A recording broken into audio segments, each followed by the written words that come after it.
नमस्कार, आई मराठी यूट्यूब चॅनलमध्ये आपले स्वागत आहे। व्हिडिओ आवडल्यास लाईक, कमेंट आणि शेअर करा। धन्यवाद।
कर्मामध्ये सहकार्य करत होता, ज्यांच्या प्रपंचाचा भार स्वतः भगवान परमात्मा वाहत होता, असे वेदांती मूर्ती जगद्गुरु तुकोबराय. तुकोबरायांचा चार चरणाचा अतिशय सुंदर असा मनुष्य जीवनाचा सार, जन्माचा सार, या देहाचं सार्थक आणि परम कल्याण काय केल्यानंतर होत आहे तर तुम्हाला विठ्ठलाचं नामस्मरण करावं लागेल. भगवंताच्या नामस्मरणामध्ये मानवी जीवनाचं परम कल्याण आहे, नामच जीवनाचा सार आहे. तर हे नामाचं महत्व जगाला सांगणारा अभंग आज या प्रसंगी इथे सेवेसाठी निवडलेले आहे. अभंगाकडे वळण्यापूर्वी अल्पसा परिहार द्यायचा असा. ब्रह्मांड जगत जल जगाचे नियंता परमिका परमेश्वर सर्वज्ञ श्री चक्रधर स्वामी चरणांकित श्रीदत्त मंदिराच्या वर्धापन दिनानिमित्तानं जागर नारी शक्तीचा शिबिर ग्रामस्थ आयोजित महिला कीर्तन महोत्सव आणि या सुंदर अशा महोत्सवामध्ये त्रिदिनीय हा महिला संकीर्तन सोहळा. या संकीर्तन सोहळ्यामध्ये कुशल संकटात महिला सप्ताहाच्या आयोजक हरिभक्तपरायण संजीवताई गडाख, उपाध्यक्ष अखिल भारतीय वारकरी महिला संघ महाराष्ट्र राज्य यांच्या मार्गदर्शनाखाली शिवनेकर ग्रामस्थ मंडळी सुंदर विचाराची माणसं एकत्र आली आणि त्रिदिनीय महिला संकीर्तन महोत्सव त्याचं आयोजन या ठिकाणी झालं. त्याच्यामध्ये पहिल्या दिवसाचं कीर्तन पुष्प सर्वज्ञ श्री चक्रधर स्वामी यांच्या चरणावर समर्पित करण्याचं सौभाग्य मला प्राप्त झालं. अतिशय सुंदर नियोजन आहे. कार्यक्रम 3 दिवसाचा आहे, पण एवढा सुंदर आहे आणि एवढा सुंदर संदेश देणार आहे. अगदी लक्षपूर्वक पूर्ण पत्रिका जी वाचतील ना या पूर्ण सप्ताहाचा सार त्यांच्या लक्षात येईल. एवढी सुंदर पत्रिका बनवली, कारण या पत्रिकेमध्ये एवढे सुंदर उद्देश मांडलेले आहेत. नारी शक्तीचा महिमा, स्त्री शक्तीचा महिमा याच्यामध्ये या पत्रिकेच्या माध्यमातून आपल्याला वाचायला मिळतो. आखणी रूपरेषा आणि या कार्यक्रमाचा मूळ उद्देश लेख वाचवा, बेटी बचाव. तर हा सुंदर उद्देश नजरेसमोर ठेवून शिवनेकर ग्रामस्थ एकत्र आले आणि अतिशय उत्साहानं आमच्या आदरणीय हरिभक्तपरायण संजीवताई गडाख यांनी मला आल्यापासून सांगतात की ताई, शिवनेरची ग्रामस्थ मंडळी एवढी उत्साही आहे. 3 दिवसामध्ये काय त्यांचं पोट भरणार नाही. पुढच्या वर्षी 8 दिवसाचा सप्ताह होईल, महिलाचा सप्ताह. तर एवढं सुंदर आणि एवढ्या उत्साहात त्यांनी या वर्षी या कार्यक्रमाचं आयोजन केलंय. खूप आनंद वाटला मला आणि परमार्थामध्ये हा उत्साह फार महत्वाचा आहे की या उत्साहामध्ये एखादा सुंदर कार्यक्रम घडवून आणताना आपलं पद काय, आपल्याकडे धोरण किती, आपल्याकडे संपत्ती किती, आपला मान काय, या सगळ्या गोष्टी विसरून जी माणसं एकत्र सुंदर काम करतात ना समाजासाठी, हे समाजाचं देणं आणि अशा सुंदर कार्यक्रमाची आखणी करणं होते. तर जी माणसं स्वतःला विसरून एकत्र येतात ना अशाच माणसाच्या हातून समाजाचं काम मिळत असतं. तर ग्रामस्थ मंडळीने एकत्र हा सुंदर कार्यक्रम उभारलेला आहे. त्या सुंदर अशा कार्यक्रमामध्ये संजीवताई गडाख यांच्या माध्यमातून यांच्या संपर्कातून सेवा माझ्याकडे आलेली आहे आणि ताईच्या निमंत्रणाला होकार देत आम्ही शिवनेपर्यंत पोहोचलो आणि या सुंदर नियोजनामध्ये आम्हाला देखील तुमच्या आनंदात सहभागी होण्याची संधी प्राप्त झाली. यांचं महत्त्व या कार्यक्रमासाठी सर्व गुरुजन मंडळी, गान सम्राज्ञी आमच्या हरिभक्तपरायण मंगलताई गती, हरिभक्तपरायण सौभाग्यवती ज्योतिताई बिडकर, आमच्या गायक मोकळे हरिभक्तपरायण नंदिनीताई सांगळे, गायक मोकळे हरिभक्तपरायण राणीताई दौंड आणि माझी विद्यार्थिनी वैष्णवी करंडे. तर या सुंदर गायिका ताईंच्या माध्यमातून इथे एकत्र आलेल्या आहेत. हार्मोनियमची सुंदर अशी साथ देणाऱ्या हरिभक्तपरायण कल्याणताई निकम, विनेकरी मंगलाताई देवरे, भालदार आणि चोपदार आणि आमच्या हरिभक्तपरायण गुड्डीताई आणि हरिभक्तपरायण राणीताई. फार सुंदर नियोजन आहे. बाकी सर्व महिला शाळकरी नंदिनीताईच्या आई आहेत, या आमच्या छोट्या भगिनी आहेत आणि महाराष्ट्रामध्ये सुंदर त्यांचं वाजवणं आहे. हे त्याचं सांगणारच ते विशेष सांगायचंय, त्याच्यामुळे नावे ठेवलंय त्यांना. पुरुषांचं वाजवणं आपण ऐकलंय, पुरुष मृदंग वाजवतात, पण महाराष्ट्रातल्या पूर्ण महिला मृदंग वादकामध्ये पुरुष मृदंग वादकाच्या तुम्ही तोड वाजवणारी महिला मृदंग वादक जर कोण असेल तर एकमेव आमच्या यशोदाताई आहे. असं कळ वाटतच नाही की एक लेडीज पक्वात वाजवतात म्हणून, पण आपले पुरुषांच्या तोडीस तोड वाजवणारे आमच्या हरिभक्तपरायण यशोदाताई अतिशय सुंदर वाजवण आहे. त्याबरोबर हरिपाठ नेतृत्व स्वातीताई गांगुर्डे यांच्याकडे आहे. फार सुंदर वक्तव्य करतात त्या सुद्धा, बोलण्यामध्ये वजन आहे. अतिशय सुंदर टीम या ठिकाणी संजीवताईने एकत्रित आणलेली आहे आणि हे शक्तीचं प्रदर्शन आहे. संजीवताईचा एक शक्तीचे एक भगवतीचे एक स्त्री काय करू शकते त्याचं सुंदर प्रदर्शन या कार्यक्रमाच्या माध्यमातून कदाचित हा कार्यक्रम पाहून गावातील बऱ्याच महिला अशा काय म्हणतात ना इन्स्पायर होतील. असं म्हणण्यापेक्षा मला असं वाटतं की याच्यातून त्यांना काहीतरी घ्यायला मिळेल, अंतर्मनात एक धाडस निर्माण होईल की आपणही काहीतरी करू शकतो. कितीतरी क्षेत्र आहेत की त्या क्षेत्रामध्ये आपल्याला काम करण्याची संधी मिळाल्यानंतर आपण स्वतःचं अस्तित्व निर्माण करू शकतो. तर स्त्रीच्या अंतर्मनामध्ये असणारी सुप्त शक्ती जागृत करण्याचं काम या कार्यक्रमाच्या माध्यमातून होणार आहे. एक 2-4 वर्षापूर्वी 8-10 वर्षापूर्वी मी विचार करायचे की महाराष्ट्रामध्ये गायनाच्या बाबतीमध्ये गोदावरीताई मुंडे यांचं नाव फार मोठं झालेलं आहे. त्यांच्यानंतर कोण बरं प्रसिद्ध होईल हा विचार माझ्या मनात असायचा. त्यावेळेस त्यांना त्यांच्या काळामध्ये प्रसिद्धी मिळाली, सगळ्या गोष्टी सुंदर आवाज आणि समाजाला पूर्ण पब्लिकनं वारकरी संप्रदायातल्या सर्व महंत मंडळीनं त्यांच्या गोड आवाजाला पिकअप केला आणि त्या विकसित झाल्या तेव्हा त्या प्रसिद्ध झाल्या. मग मी विचार करायची त्यांच्यानंतर कोण आणि समाजापर्यंत कशा पोहोचतील त्या. तर या ज्या आहेत ना मंगलताई आहेत, आमच्या नंदिनीताई आहेत, आमच्या या बाकीच्या ज्या कार्यकर्त्या आहेत, राणीताई आहेत, ज्योतिताई आहेत. तर या सुंदर गायकांना महाराष्ट्रातला जो वारकरी संप्रदाय वर्ग आहे तर प्रत्येकाच्या घराघरात मोबाईलमध्ये पोहोचवण्याचं काम अगदी आपल्या गोदावरीताई मुंडे सारखीच त्यांच्या नावाला प्रसिद्धी जर कोणी मिळून दिली असेल तर आमच्या संजीवनीताई गडाख्यांनी मिळून दिली. फार मोठं काम संजीवनीताई यांच्या माध्यमातून झालेलं आहे.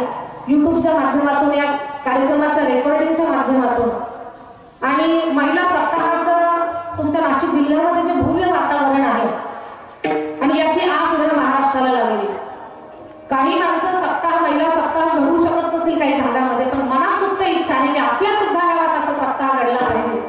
एवढंच की त्या सुप्त विचाराला आणखी पुष्टी मिळण्याचं काम वेळ लागेल त्याला, पण गावागावात महिला सप्ताह घडतील आणि त्याचा सर्व श्रेय संजीवनीताई यांना जाणार आहे. तर त्यांनी त्या कार्यक्रमाची सुरुवात केली.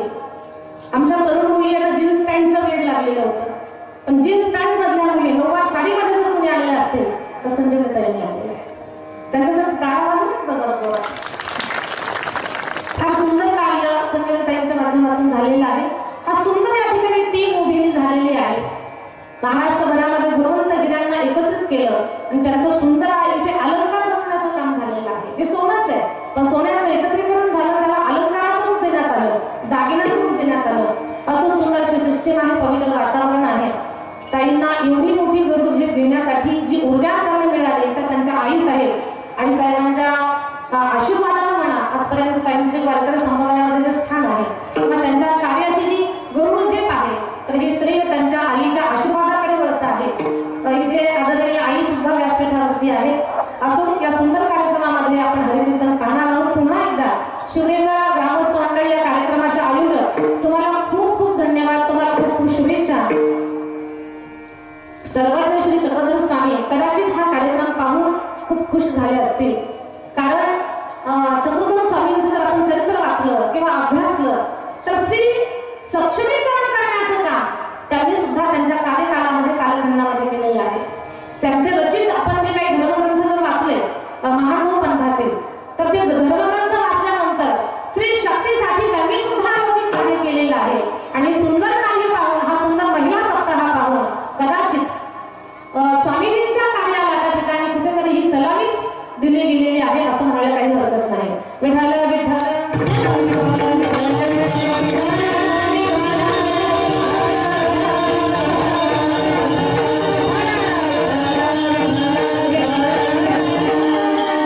चक्रधर स्वामींच्या जीवनामध्ये कृष्ण भक्ती, दत्त भक्ती आपल्याला पाहायला मिळते. भगवान गोपाळ कृष्ण द्वापारयुगाचा त्यांचा कालखंड, द्वापारयुगामध्ये 1000 वर्षाचं आयुष्य माणसं जगत होती. मानवाचं देह धारण करून भगवान गोपाळ कृष्ण आले किंवा श्री विष्णू व श्री कृष्णाचा अवतार धारण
बंदी शाळेतून बाहेर आलेल्या मुली हंबरडा फुरून रडायला लागल्या.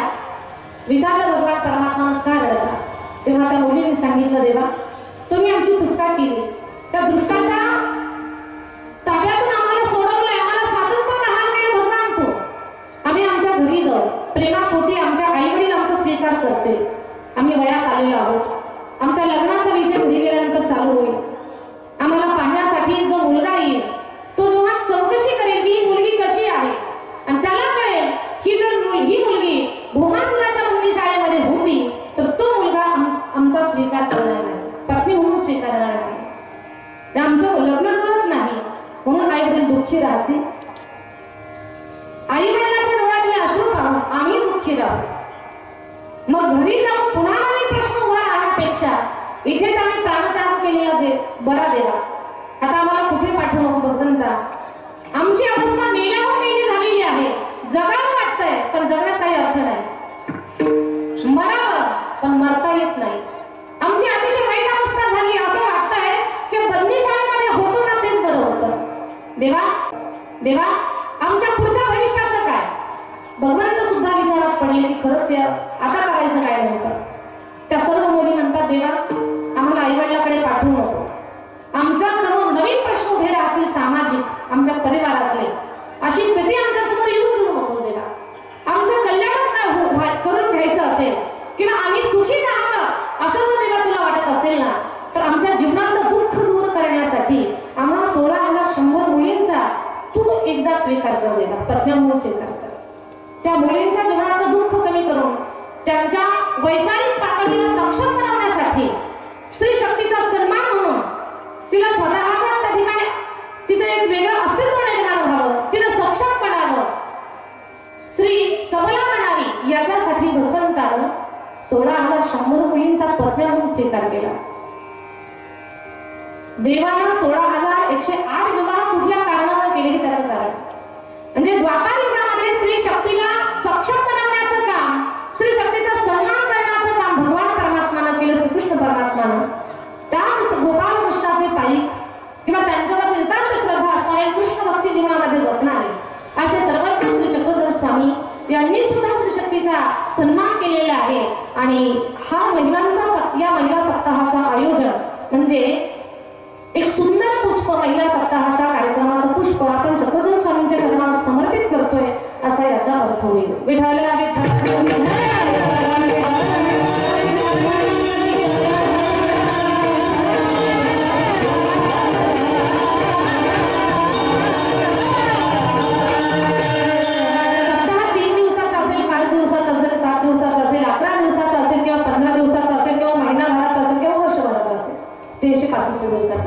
सप्ताहाची सुरुवात भगवंताच्या नामाचं महत्व सांगूनच करावी लागते आणि सांगता देवाचं चरित्र गाऊनच करावी लागते. ही मर्यादा आहे वारकरी संप्रदायाची. पहिल्या दिवशी भगवंताच्या नामाचं महत्व मी तुमच्या समोर मांडणार आहे. 4 जणांचा सुंदर तुकोबारांचा भंगसेवेसाठी निवडलेला आहे. ज्या महापुरुषाचा भंगसेवेसाठी निवडला आहे त्या महात्म्याचा अधिकार फार मोठा आहे. तुकोबारा वारकरी संप्रदायाचा कळस आहे. तुकोबारा वारकरी संप्रदायाच्या मुखवट्याचं नाक आहे. 5व्या वेदाची निर्माती आहे. बहुजन समाजाच्या उद्धारासाठी वेदाचा सार ज्यांनी मांडलेला आहे, एवढं अलौकिक आणि दीर्घकालीन समाजासाठी केलेलं आहे. अशी जर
नाम घेता कापिया, नाम घेता कापिया. वैराग्याची महामूर्ती तुकोबारायांच्या सारखं वैराग्याचं होय नाही. वैराग्य म्हणजे जगद्गुरु तुकोबार आहे. जगाचं कल्याण व्हावं ही संतांच्या अंतःकरणातली कर्म. बुडत हे जण न देखवे डोळा, आई सारखी काळजी जगाचा पाठीवर समाजाची जर कोण करणारे असतील ना तर ते संत आहे. जगाच्या कल्याण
नंदिनीताई चव्हाण आणि या सगळ्या टीमसाठी जरा जोरात टाळ्या वाजवा.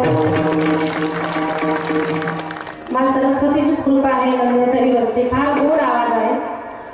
जन्म झाला तुमच्या जिल्ह्यात, सासर झाला आमच्या गावात. हा, आम्ही किती भाग्यवान माणसं आहोत. तुमच्या भागात जन्माला आलेलं नसतं. आमच्या चकलंबामध्ये लग्न होऊन आलंय. म्हणजे असं कॉलर आमची टाईट होतं कधी कधी. तर फार गोड गायलं. लेकुराचे हित वाही माऊलीचे चित्त, ऐसी कळवळ्याची जाती करी लाभावी होती.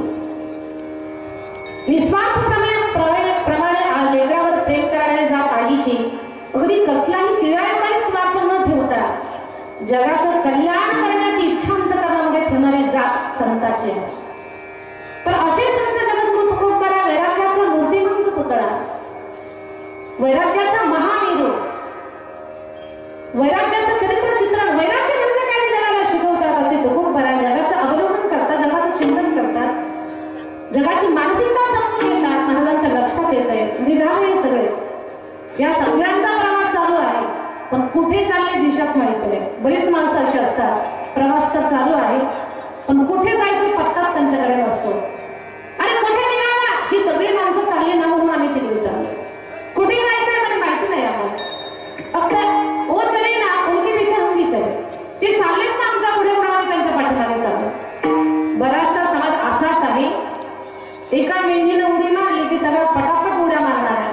तसंच चरित्र चित्रण आपल्याला बरंच पाहायला मिळतंय की दिशा सापडत नाही, उगीच कुणीकडे तरी प्रवास करतोय. पण महाराज समाजातील काही शुद्ध लोकांना एकत्र करतात आणि सांगतात की बाबा रे, स्वतःचं कल्याण साध्य झालं पाहिजे. नदेहा आपण आलो याच्या माध्यमातून लक्ष दौरेशीचा फेरा सुटला पाहिजे. म्हणून जगाचं सार्थक झालं पाहिजे. याच्यासाठी तुम्ही विचार करा. काय विचार करा? अभंगाचा पुन्हा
आहे. नरदेह दुर्लभ जाना, शतवर्षाची गणना, त्यामध्ये दुःख यातना. तुम्ही आठवा मधुसूदना, तुम्ही वासुदेव वासुदेव म्हणा. मानवाचा देह ही दुर्लभ गोष्ट आहे. पुन्हा मित्रम, पुन्हा मित्रम, पुन्हा भाल्या, पुनर्ही एतत् सर्व पुनर्लभ्यम न शरीरं पुनः पुनः. जमीन, पत्नी, मुलगा, धन या सगळ्या गोष्टी पुन्हा मिळतील, पण देह दुर्लभ आहे. दुर्लभ देह प्राप्त झालेले आहे. या देहाचं वैशिष्ट्य आहे, याच देही घडे देवाचे भजन.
लक्ष 84च्या फेरा चुकवण्यासाठी ही सुवर्ण संधी प्राप्त झालेली आहे.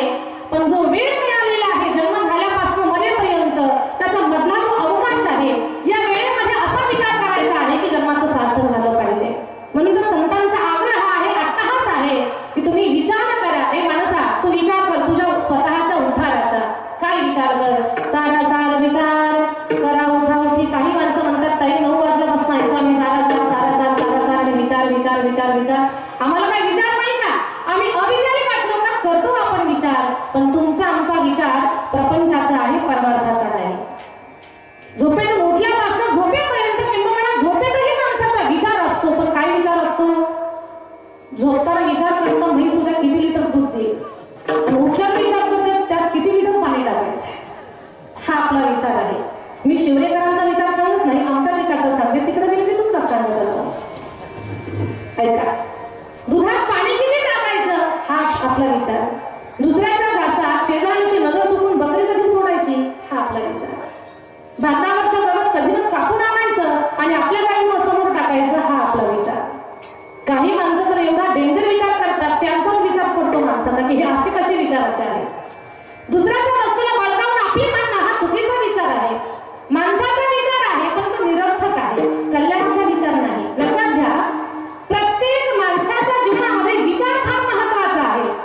ज्याच्याकडे विचारच नाही त्याला माणूस म्हणत. जागे आहात का तुम्ही टोपीवाले? फेट्यावाले ऐका माझं जरा. ज्याच्याकडे विचार आहे त्याला माणूस म्हणतात, ज्याच्याकडे विचारच नाही त्याला काय म्हणतात? पशु. पण ज्याच्याकडे विचार आहे त्याला माणूस म्हणतात. विचार जर माणसाचा चुकला, माणूस अविचारी बनला, तर माणूस केला घातक कृत्य करतो. आता विचार करा, आता जो 14 फेब्रुवारीला बॉम्ब हल्ला झाला, हे अविचारीपणाचं लक्षण आहे. विचारच तिथे हरवलेला आहे. पाहिलं 14 तारखेला 14 फेब्रुवारीला टीव्हीचा बटन दाबला आणि चित्र दिसलं की बॉम्ब हल्ला झाला, 40 जवान शहीद झाले. अंतःकरणात काय काय झालं हे माझ्या एकटीला नाही, उभा भारत देश हरवला. आणि ती अवस्था भारतातील प्रत्येक व्यक्तीची झाली, नरनारीची झाली. त्याच्यानंतर दाखवलं शहीद झालेल्या जवानाच्या आईला, आईच्या डोळ्यातले अश्रू पाहिले आणि ते अश्रू सांगत होते, ते अश्रू बोलत होते. ती आईचं अंतःकरण म्हणत होतं मी माझ्या लेकराला कसं वाढवलं. त्या लेकराचं बालपण तिला आठवत होतं. शहीद झालेला तिचा मुलगा त्याच्या मांडीवर खेळत असलेला, मांडीवर बसलेला, त्याच्या डोक्यावर तिला घातलेला पदर तिला आठवत होता. आईचं दर्शन घेऊन देशाच्या सीमारेषेवर लढायला तो कधी येत होतं. नंतर पाहिलं शहीद झालेल्या जवानाच्या पत्नीला तारुण्यात विठोबा तिला प्राप्त झालंय. आता ती विचार करते जगू कोणासाठी. पूर्वीच्या काळी सतीची प्रथा होती, आता मी कशी जाऊ सती, कसं जीवन जाणार माझं. तिचं रडणारं बाळ, डोक्यावरचं पितृछत्र हरवलेला मुलगा आईच्या गळ्याला बिलकुल म्हणत होता, आई सांग ना आपले बाबा कुठे गेले. काय सांगून आले तिला, आई सांग ना आपल्या पप्पाला फोन करणार, आई पप्पाला पत्र पाठवणार, आई कर ना कुणाकडे मोबाईलवर फोन, बाबांना आवाज दे नाही. मुलगा म्हणत होता. त्या आईला काय सांगायचं, समाज सांगत होता. ती माणसं अशा ठिकाणी गेली, ती जागा पुन्हा वापस येण्याची नाही. चिट्ठी न कोई संदेश जाने कौन सा देश, जहाँ तुम चले गए, जहाँ तुम चले गए, जहाँ तुम चले गए, जहाँ तुम चले गए, जहाँ तुम चले गए. पोटात आकांत झाला, एक विचार चुकला तर कितीतरी निष्पाप जीवांच्या हत्या झाल्या. पण जी माणसं शहीद झालेले, जवान शहीद झाले, ते भारतीय समाजाला एक विचार देऊन गेले. ऐका, शहीद झालेले जवान देशाला विचार देऊन गेले की बाबा रे कर चले हम फिदा जानो तुम साथियों, अब तुम्हारे हवाले वतन साथियों. जिंदा रहने के मौसम बहुत है मगर जान देने की रुत रोज आती नहीं. हुस्न और इश्क दोनों को रुसवा करे, वह जवानी जो तूने बहाती नहीं. आज धरती बनी है दुल्हन साथियों, अब तुम्हारे हवाले वतन साथियों. कर चले हम फिदा जानो तन साथियों, अब तुम्हारे हवाले वतन साथियों. एकच घटना दोन विचाराची दर्शक आहे. यातून आपण कोणता विचार घ्यायचा हे आपण ठरवायचं. विठ्ठल विठ्ठल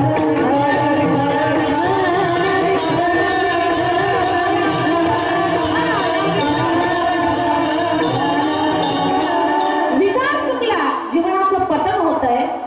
आणि विचाराला योग्य दिशा मिळाली तर जीवन उन्नत होत आहे.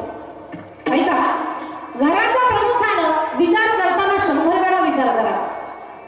विचार करताना, निर्णय घेताना 100 वेळा विचार करावा. प्रमुखाचा जर एक विचार चुकला तर अख्खं घर धुळीमध्ये जाते, मातीत मिसळलं जाते. देशाच्या प्रमुखाचा विचार चुकला तर देश सुद्धा रसा तळाला जातो, देशाची हानी होते. एक सुंदर उदाहरण सांगते, कदाचित हे उदाहरण आपल्या सर्वांना समाधान देऊन जाईल. उदाहरण सर्वांच्या परिचयाचं आहे, लक्षपूर्वक ऐका. एका राजानं दरबारामध्ये गायन सभा भरवली. त्याला गायनाचा फार असा छंद होता. गायन सभा भरवली, गायन सभा चालू झाली. ठाल गायक दरबारामध्ये बसले, त्याला तंबोरा तयार केला आणि सर्व माणसं ऐकण्यासाठी बसली आहेत. गाण्याची रसिक माणसं होती ती. राजा स्वतःच्या सिंहासनावरती बसलेला आणि गाणं चालू झालं. बडा ख्याल गायलाय. कैसे धारू धीर पिया मोरा नामा नीना जिया रामा मोरा. कैसे धारू धीर पिया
एक गृहस्थ बायकोने सांगितलं जा संक्रांतीचा सण आलेला आहे, गाव गल्लीतील महिला मंडळ गोळा होतील, त्यांना चहा करावा लागेल, दुकानातून साखर घेऊन या.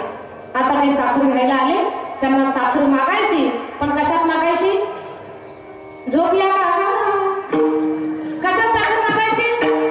गाण्यामध्ये सरळ बोलायचं नाही. आता हे बहादर गायला लागले, यांना काय गाणं जमत नव्हतं, साला ते म्हणायचं दिलं म्हणायचं, यांचं चालू झालं. आता हे म्हणतात अहो दुकानदार मामा, तुम्ही पण प्रॅक्टिस करून घ्या कधी वेळ लागेल. काय म्हणतात? अहो दुकानदार मामा. दुकानदाराला मूड आला. दुकानदार म्हटला बोला रे भाई दादा. अहो दुकानदार मामा, साखर काय किलो आहे? दुकानदार म्हटला साखर 40 रुपये किलो आहे. याला गिऱ्हाईकाने विचारलं 10 किलो घेतली तर किती डिस्काउंट मिळेल? डिस्काउंट पण मागायचा, गाण्यातच मागायचा. त्यानं सांगितलं 10 किलो साखर घेतली तर 5 रुपये डिस्काउंट मिळेल. हे रागात आलं. हे म्हणतात तुझा डिस्काउंट चुलीत घाल. एवढा कमी डिस्काउंट? बोलता येणार पटकन, गाण्यातच बोलायचं, जे काय बोलायचं ते तन तन तन करायला लागलं. आता हा झाला संवाद. घरामध्ये संक्रांतीच्या सणाला एका बाईला पैठणी साडी पाहिजे होती. ती तिला मालकाला पैठणी साडी मागायची. तिला मालक म्हणतात देणार नाही, एवढ्या वेळेला दुष्काळ पडला, पुढच्या वेळेला पैठणी साडी घेऊ. पण ती काय ऐकायलाच तयार नाही. दोघांची भांडणं गाण्यातच लागली. त्या शुद्ध योगायोग. ती होती गेंगाने, ही होतं तुताने. आता किती गंमत झाली असं विचार करा. ती म्हणायची अहो मानक मानक मान. मालक कुठे म्हणतात ते तिला? मानक म्हणायचे. बरं अहो मानक मानक मानक मान. हे म्हणतात टाळ टाळ टाळ टाळ टाळ टाळ टाळ. त्याला काय कुठं म्हणता येतं? काय म्हणत होतं ते? म्हणते अहो मानक तंगाठीचा ताण मना पैठणी ताणी घ्या. हा म्हटला एवढ्या वेळेला 5 रुपयाची ताळी दे. ही म्हणली गमना नाही, मला पैठणी ताणी पाहिजे. हा म्हटला दुष्काळ पल्ला आहे, 5 रुपयाची घे. हा म्हटला मी घेणार नाही, 500चीच घेईन. ही म्हणते मला पैठणीच पाहिजे 10,000ची. दोघांची भांडणं लागली. भांडे एकमेकाला फेकून मारायला लागले. आता काय सांगायच्या गोष्टी असतात का? तुम्ही अनुभवातली माणसं आहात, तुमचंच ऐकून तुम्हाला सांगतो आम्ही. दोघांची भांडणं लागली. ती काय माघार घ्यायला तयार नाही, हे पण तिचं काय म्हणणं ऐकायला तयार नाही. तिने धमकी दिली. आता गाड्यातच दिली बरं का. धमक्या देतात ना आमच्या मावशीकडे तुम्हाला, चालले माहिती तशी तिने धमकी दिली.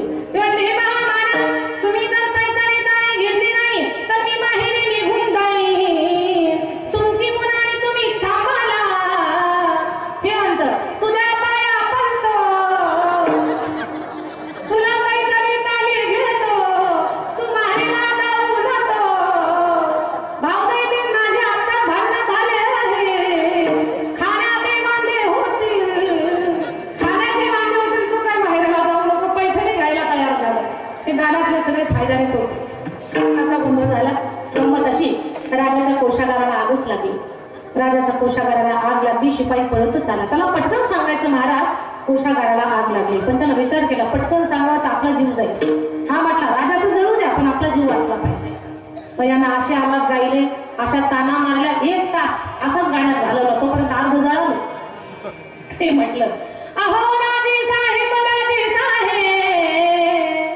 राजा म्हटला, राजाला मूड आला ना, कधीच गायला नाही भेटलं तर याच्यावरून गायला मिळालं. राजा म्हटला बोला शिपाई बोला.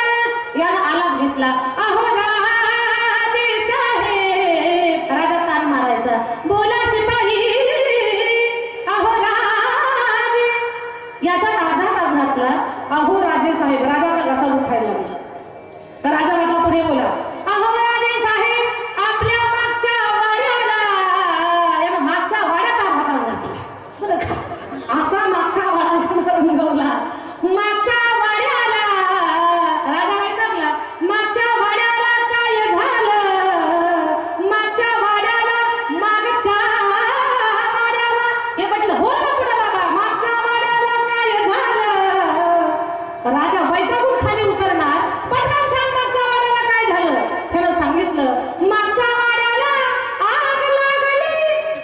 एवढं सांगण्यापर्यंत 75% वाडा जळालेला होता. राजा म्हणला मुलगा आणि पटकन सांगायचं नाही का की ते घर आहे आणि तू खुशाला पाऊण तास वाटला. हा म्हटला महाराज पटकन सांगणार होतो पण पटकन सांगितलं असतं तर माझा जीव गेला असता. मी विचार केला तुमचं जडू द्या पण माझा जीव वाचला पाहिजे.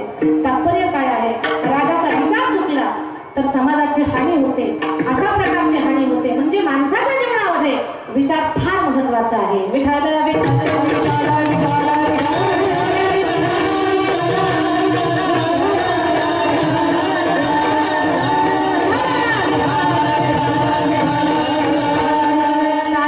विचार. पण पुढचा शब्द अति महत्वाचा आहे. विचार तर महत्वाचा आहे. तुकोबाला सांगतात विचार करा. जन्माचा सार कशामध्ये आहे, सार्थक कशामध्ये आहे याचा विचार करा. पण कसा करा, उठा उठी असं म्हटलेत का? सारा सारा विचार करा पुढच्या वर्षी, सारा सारा विचार करा म्हातारपणी, अजिबात नाही. काय म्हटले, उठा उठी याचा अर्थ तातडीने, घाईने, वेळ न घालवता, दिरंगाई न लावता तुम्ही काय करा, विचार करा. विचार केला आणि त्याला जर आपण वेळ लावला ना अंमलात आणायला तर कदाचित नुकसान होतं. रावणाचं उदाहरण सांगेन मी तुम्हाला. रावण महाराज ओळखीचे आहेत ना तुमच्या? कारण दाखवायचे नाही. रावण महाराज आपल्या सर्वांच्या ओळखीचे आहेत. रावण महाराजांनी त्यांच्या जीवनात 3 विचार केले होते. ते जर विचार यशस्वी पार पडले असते ना तर कदाचित रावण महाराजांचा जय जयकार झाला असता. रावण महाराजांनी 3 विचार कोणते केले? सोन्याला सुगंध, स्वर्गाला शिडी आणि खारा समुद्र गोडा केला. आपल्याला माहिती आहे. ज्या रावणाच्या बंदीशाळेमध्ये 33 कोटी देवता होते, 9 ग्रहाच्या पायऱ्या केल्या होत्या, त्या राजा रावणाला स्वर्गाला शिडी लावणं कठीण नव्हतं. समुद्राच्या मध्ये ज्यांचं राज्य होतं लंका नगरी, त्यांना खारा समुद्र गोडा करणं कठीण नव्हतं. राजा रावणाला सोन्याला सुगंध लावणं कठीण नव्हतं. त्यांची नगरीच सोन्याची होती. त्यांच्यासारखा श्रीमंत राजा अजून झाला नाही. या 3 गोष्टी राजा रावणानं विचार केलेल्या होत्या. पण राजा रावणाला कठीण नसताना सुद्धा त्यांनी उठाव केला नाही. ते काय म्हटले, परत करू. हा काय